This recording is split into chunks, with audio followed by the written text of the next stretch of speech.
You know what I want to teach is not normal Bible study. I want to tell you the stories of God. I want to tell you the secrets of creation, the code of existence. Because life does not begin in the beginning. Life was before the beginning. And when the beginning ends, life continues. So the journey into God is an eternal reality. Hi. Marahadovakiza, Elianda Franase, Boronde Zavakida, Barakida. You know, Christians don't understand the privilege they have. Because in Christ we have a way back into him that was.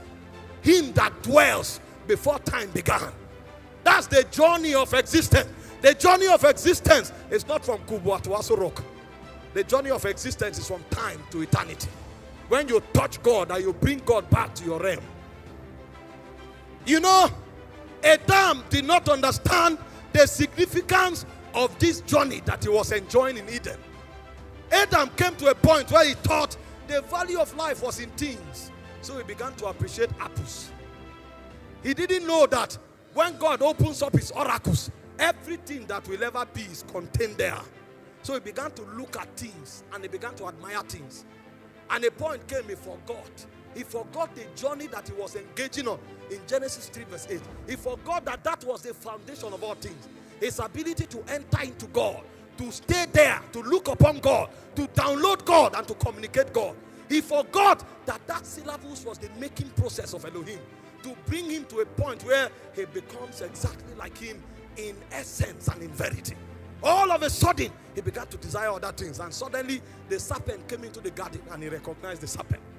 And the serpent told him, there is another way apart from the way of God. There's another channel you can achieve what you are laboring to achieve. There's another way of becoming like God. This route you are taking is too long. Come, let me show you another route. And he introduced the code of rebellion into creation. And the man fell. When he fell, the garden was still there, but he had lost reality. Because it was not about the garden. It was about his intercourse with God. And the first thing that happened to him was that he was cast out of the garden. He no longer had the opportunity to look upon God. He no longer had the privilege to interact with God. He no longer had the powers to control and to regulate the garden because he had violated. A new government had been introduced that is contrary to the government of God. And when the angels showed up, the angels before that were his partners in dominion, they now showed up, and suddenly he saw a sword moving on every side. The sword was not there before, but all of a sudden the sword appeared because the journey into God had been stopped, and the man was cast from the garden. Since you desire other things, go and seek them. When you are done seeking them, you will discover that all things is vanity. Apart from Elohim, everything you have is vanity. Meanwhile, man will never understand this. Have you not noticed that when you have what you are looking for desperately, all of a sudden it loses value? The moment he enters your hand, it loses value. Because nothing has value until it is captured in God. If it is not captured in God, the verdict has already been passed. It said it is vanity upon vanity. All amounts to vanity. The only place you can look upon reality and continually admire it is in God. The man did not realize it. So he left God and he was on the journey of pursuit of things. So when he finds one, he loses value. He dumps it, he looks for another. When he finds it, he loses value. A point came to him, what is this? He now discovered that path apart from God is the path of death. Every time God is no longer in view, you have taken the journey of death. And that is why nothing satisfies again. Because the essence of man was designed to be satisfied by the continual infilling of God. So when you are born again, he said, him that is born of God overcometh the world.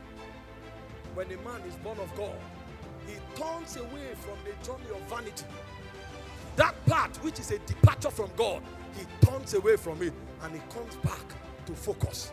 He begins to seek Elohim again. He said, whoever is born of God overcometh the world. The word is the word cosmos. What it means is institution. It means government. It means administration.